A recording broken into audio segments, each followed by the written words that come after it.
Tara na at magluto tayo ng sinigang na hipon mga kabeng. Tara samahan niyo ko. Inihanda ko na nga pala yung mga rekado sa iluluto kong sinigang na hipon. Andyan ang sibuyas, kamatis, labanos, talong, pechay at siling haba.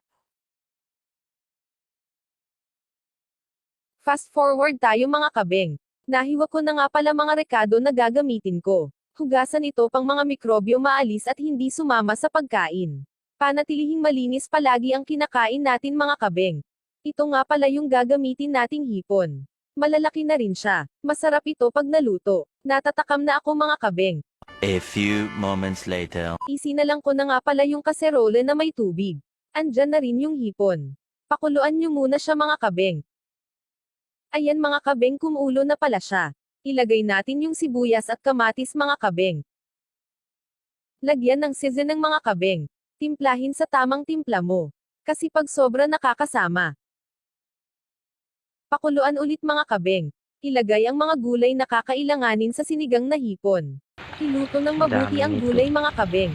Kumain ng masusustansyang mga pagkain para di tayo magkasakit mga kabeng. Panatilihing malakas all the time. Luto na nga pala yung sinigang na hipon mga kabeng. Salamat sa mga nanood. Pa-like and share mga kabeng. Thank you. And ingat. Wow!